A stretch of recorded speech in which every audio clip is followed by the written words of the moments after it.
Assalamualaikum warahmatullahi wabarakatuh. Kembali lagi dengan saya Fikri Ulia. Dan di video kali ini saya akan menjelaskan tentang hadis berdasarkan kualitasnya dengan mata kuliah Ulumul Hadis dan Mujahadah dan Muraqabah mata kuliah Akhlak Tasawuf. Yang pertama, saya akan menjelaskan tentang hadis berdasarkan kualitasnya. Yang pertama, hadis sahih. Apa sih hadis sahih itu? Hadis sahih ialah hadis yang sah, hadis yang baik, hadis yang benar, hadis yang sempurna.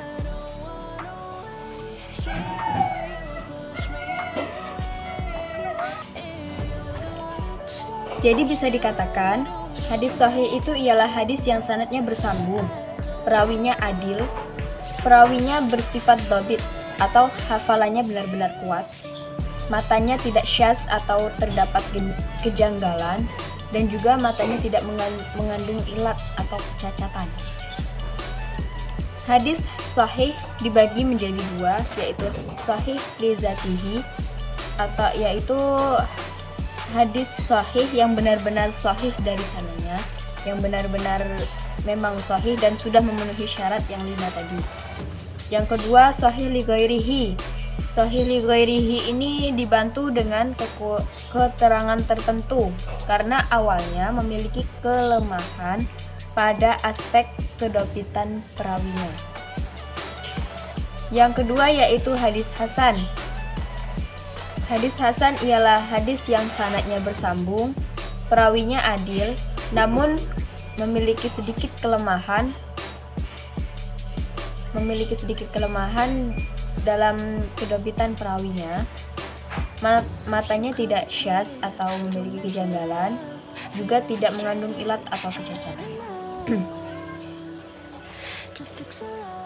Menurut Ibnu Taimiyah, yang mula-mula mempopulerkan hadis hasan ialah Imam Turmuzi. Hadis hasan dibagi menjadi dua, yaitu hasan li dzatihi, yaitu hadis hasan yang benar-benar hasan sendirinya. Yang kedua, hasan li ghairihi, yaitu hadis hasan yang dibantu dengan keterangan lain, baik adanya syahid ataupun mutabi'. Yang ketiga, hadis dhaif atau hadis lemah. Hadis yang kehilangan salah satu syarat atau lebih dari syarat-syarat hadis sahih maupun hasan.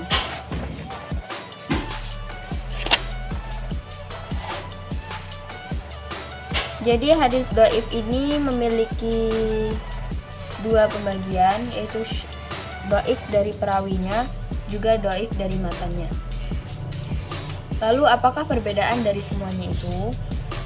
Perbedaannya, bila hadis sahih dia sanadnya bersambung, perawinya adil dan bersifat dhabit untuk perawinya. Kalau matanya tidak memiliki kejanggalan, juga tidak mengandung ilat atau kecacatan. Sedangkan hadis hasan, dia sanadnya bersambung, perawinya adil, namun memiliki kelemahan pada kedhabitan seorang perawinya. Terus matanya tidak syaz, juga tidak mengandung ilat. Sedangkan hadis dhaif, dia memiliki kekurangan salah satu atau lebih dari syarat-syarat hadis sahih maupun hadis hasan tersebut. Terima kasih. Selanjutnya saya akan menjelaskan tentang mata kuliah Akhlak Tasawuf di bab Mujahadah dan Muraqabah. Yang pertama, mujahadah. Apa itu mujahadah?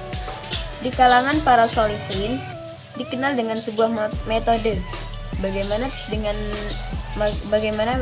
bisa disebut dengan metode? Jadi mujahadah itu adalah sebuah upaya di mana kita benar-benar bersungguh-sungguh untuk mengendalikan hawa nafsu kita sendiri.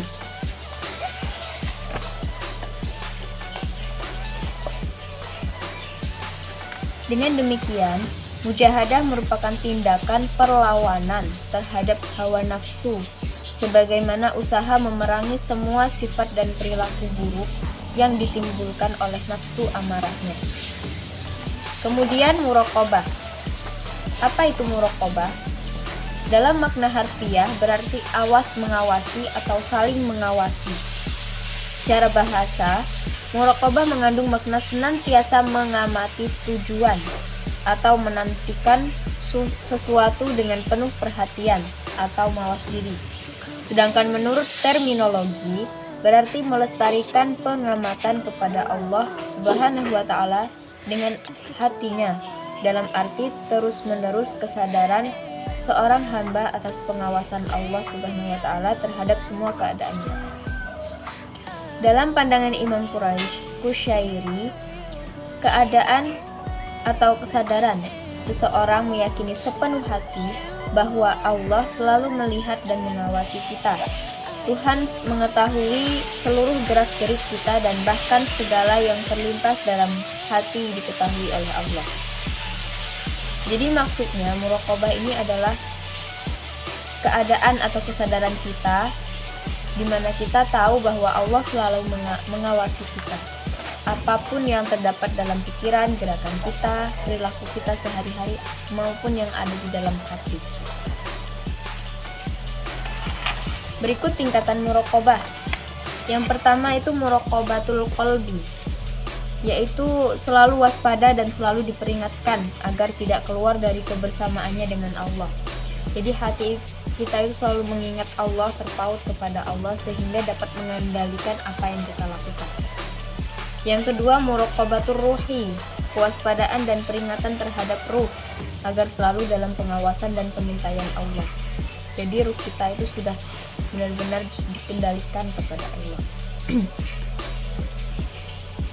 Yang ketiga muraqabatus sirri, kewaspadaan dan peringatan terhadap sir agar selalu meningkatkan amal ibadahnya dan memperbaiki perilakunya.